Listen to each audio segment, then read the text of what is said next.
Alright.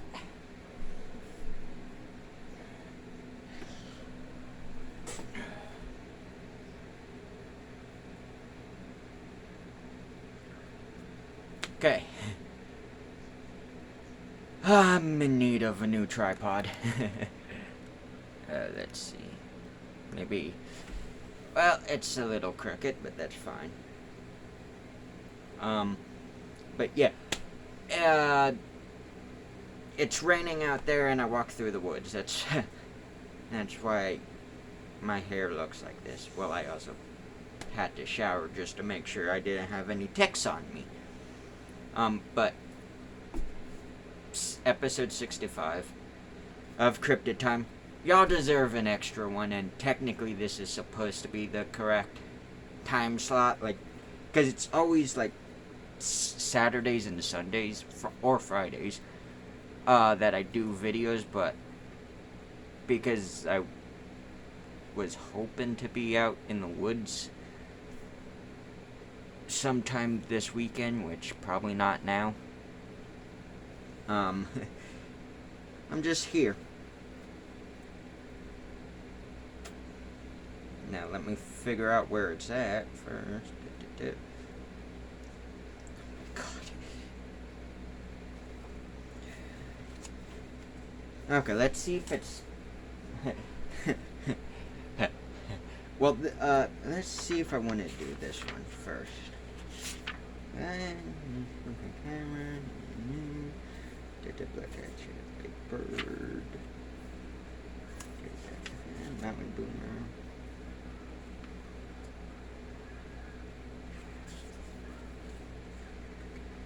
Sure, why not? This is Texas, and if anyone from Texas is watching this, I don't normally read the description of states, but this, I'm tired of y'all saying everything's bigger in Texas. Texas is the second largest state. Take that. You're not the largest state. Alaska is. And just lost some subscribers. I don't normally do lake monsters, but this one's interesting. Wait. What the Okay. This one's called the Lake Worth Monster. The area around Lake Worth, 3,489 acre reservoir in Fort Worth is home to a half-man/half goat creature called the Lake Worth Monster, a variation of an urban legend set in the 1930s. Tale of either Klansmen. I hope it's not the clan I'm thinking of. Or drunken rednecks crossing a bridge that connects to the cities of Louisville and Alton. And okay, yep, it's the clan I'm thinking of. And lynching a black farmer known by the locals as the Goat Man, because he owned goats. Although they hanged the man over the bridge when they pulled up the rope, the man was no longer attached, although the bridge is no longer open to vehicle traffic. Legends persist that crossing the bridge at night will bring the wrath of the Goat Man. Then decades later, people started to see a goat-like biped in the area, and the legend of the Goat Man came to life. In July 1969, couples making out in their cars parked near the bridge. Of course it is. Because of course. Let's see. Where? encountered a creature that walked like a man but looked like a satyr from Greek, or satyr from Greek mythology. I need to brush up on my mythology. Oh, I just realized. Okay, I'll do that one too, I guess, because it's a cool photo. Anyways,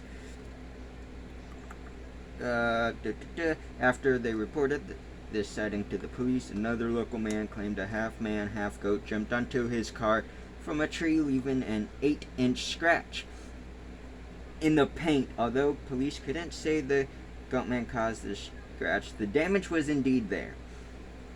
The last sighting from that year involved 10 people gathered near the lake one October night when the goat man appeared atop a bluff and threw an old tire at him. I guess you could say he was tired of them partying. I'm sorry. Please forgive me for that joke. Okay. Anyways, a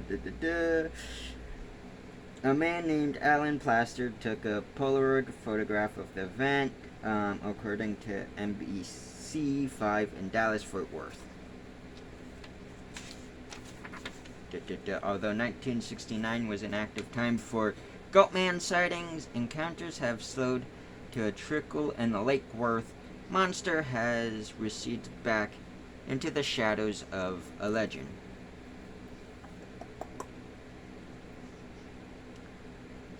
How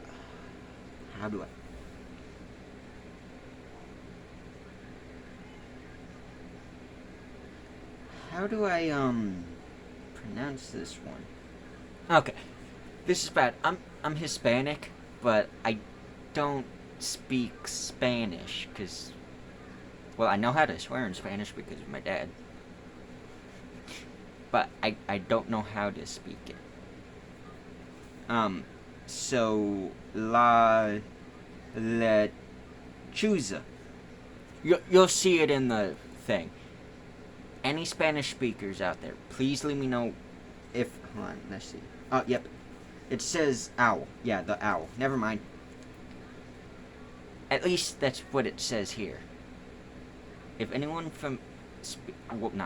speaks Spanish, please confirm if it does mean the owl. But let's see. Also, please let me know if I'm pronouncing it right. Tales of tragedies changing humans into something other than human abound in Texas, like the story of La Lechuza. The only law I know is La Llorona, or, well, it's technically La Llorona. But, most white people say La Llorona, which I don't know why. Because I just realized 2 L's in Spanish normally makes a Y sound. Make up your mind, Spanish. Granted, English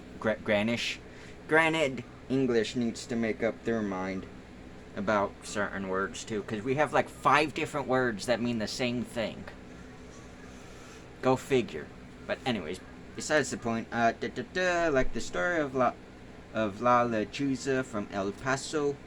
What does El Paso stand for? I know it's, but is it like the pass or something? I'm not sure. Let me know if, because I know Los Angeles is the Angels, I think. But, yeah. Anyways, please let me know if El Paso even means anything in Spanish. Anyways, La Lechuza means the owl in Spanish, but in local stories it means the owl witch. Okay. As legend has it, after locals discovered a woman practicing dark magic, they put her to death. However, her magic was strong and the woman came back to life. During the day she appears as a woman dressed in black, but at night she assumes the form of a human-sized owl with the woman's face. What? Anyways, the owl witch spends the night searching for prey, sometimes luring unsuspecting people in the dark by whistling or wailing like a baby. When the person goes to investigate the sound, she snatches them and carries them to their death. Okay. Texas has both cougars and bobcats. They probably also have foxes. Don't most Texans know that a crying baby could easily be a cougar? Granted, don't they also know a woman screaming in the woods is probably not a woman screaming? Because it's either a bobcat, or a fox, or a cougar. But the bobcat and cougar thing, they mostly make that sound when mating. So, why would you go near that? And then whistling. Don't they have skinwalker tales too? Don't they know that whistling at night is not a good thing? So if you hear it, you probably shouldn't go near it. Who cares? Maybe they deserve to die. Anyways, although fanciful stories abound of people seeing giant black birds at night that follow them home, the next morning the people wake to find scratches around their windows. And one story, people suspected their neighbor, an old woman, of being a witch. One night when an enormous blackbird threatened neighborhood children, a man took out his rifle and shot it. Although the neighbors kept close watch on the old woman's house, she didn't appear for days. When she finally did, she walked with a pronounced lisp. Of course. Let's see. Black-eyed kids. The term black-eyed kids, Technically, it's more so black-eyed children, but okay, hit popular culture on January 16, 1998, when journalist Brian Bethel posted his encounter with children whose eyes were black with no iris or white. Bethel was sitting in his car across from a movie theater in Abilene at 9:45 p.m. when he heard a tap on his window. Two boys between the ages of 10 and 14 stood outside staring at him. An overwhelming sense of fear and unearthliness rushed in, Bethel wrote in his post. this seems familiar. I think I've heard this one before. Anyways, then the boys insisted Bethel drive them home. Let us in. One said, "We can't get in your car until you do, you know. Just let us in." As Bethel began to open the door, he saw the boys' pure black eyes, just two staring orbs, he wrote. Bethel jerked away from the door and drove quickly out of the parking lot. When he looked behind him, the sidewalk was empty. The boys were gone. More than a decade and a half later, Bethel still doesn't know what he encountered. "I honestly wish I could explain this away," Bethel said. "I've tried to come up with any number of scenarios, from my eyes being temporarily dilated from the brightness of the theater marquee to me just plain not seeing them things properly. Most of the time I try to just push this particular event back into my subconscious, but it is always there." Up in Erie, we have tons of things, black-eyed children. What's the scary part is they say that they can kill you if you let them in. But what's scary is they'll pound on your door or the windows of your house, wanting you to leave them in. Now, my eyes right here look black. But, I'm not sure if you can see it, but there is dark brown in them. So you can trust me. Probably. Anyways.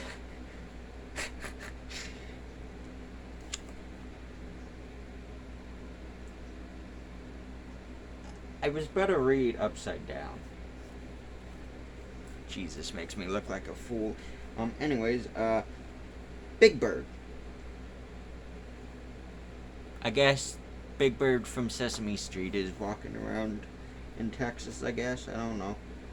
And in the early months of the year 1976, of course it's the 70s, people from along the Rio Grande River up to nearby San Antonio claimed to have seen a bird as large as a man flying through the Texas sky. The first reports were from policemen.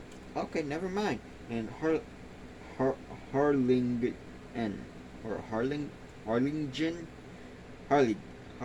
yeah, okay, who saw a bird flying. Of course, over the road with a wingspan wider than their patrol car.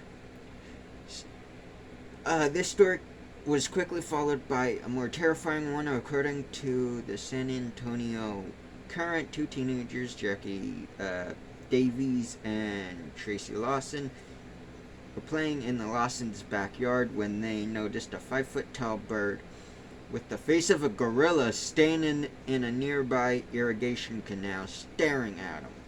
Lawson's parents later found huge 3-toed bird tracks on the banks of the canal. Stories from that year continued. Something large slammed into the wall of a Brownsville resident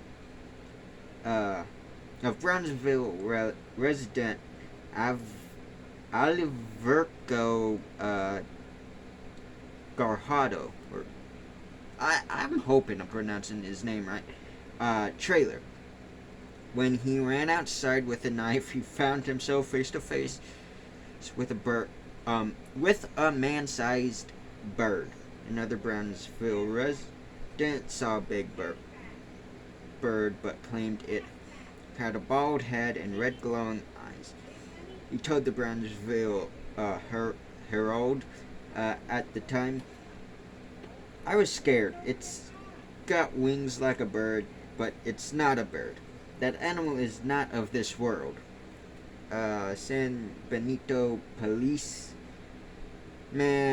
Arto Padilla saw a 5-foot-tall bird with a 12-foot wingspan that matched that description in the headlights of his police car. The sightings continued when a man in Raymondsville heard a strange noise outside his home and walked outside to investigate, only to get attacked by an enormous bird with a bald head. The creature grabbed his shoulders and tried to lift him off the ground, but the man squirmed free, fell to the ground.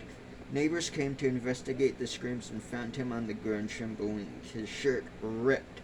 The sighting stopped soon after. That one's a scary one, but this one's called Mountain Boomer. On the subject of living dinosaurs, from Big Bend National Park in southwest Texas come stories of a 5-foot-tall, greenish-brown lizard that runs on 2 legs, called the Mountain Boomer, because it produces a bark like distant thunder. This monster, described as a theropod dinosaur, lives in remote mountainous regions. However, a smaller local lizard that didn't die out in the Cretaceous period fits the same description, although it's not 5 feet tall. Mountain boomer is a term used for the eastern collared lizard, a 14-inch lizard that can run on 2 legs, which I want to get eventually once we have a house, because the males are gorgeous, but that's besides the point. That's off topic. That can run on 2 legs and looks like a tiny dinosaur. It's the state lizard of nearby Oklahoma. Although the mountain boomer grows to just more than a foot tall, this hasn't stopped people from reportedly seeing ones that are the size of a man.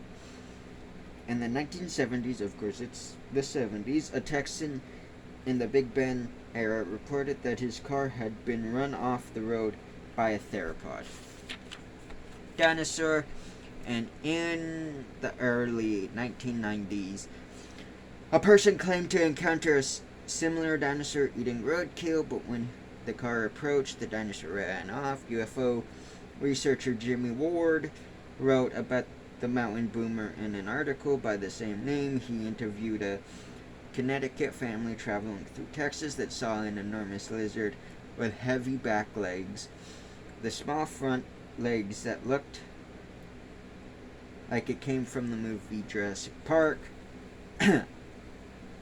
And you know what? I'm not even gonna do Chupacabra. Cool. Next one is Utah, which is barely anything I'm wanting to. There's barely any stories. Probably that one will do. But yeah. Okay. That's Cryptid times 65. I hope y'all enjoyed. And, hopefully next week I'll have 66 out. I don't know. But, yeah, until next time, I'll see y'all on the next hunt. Bye!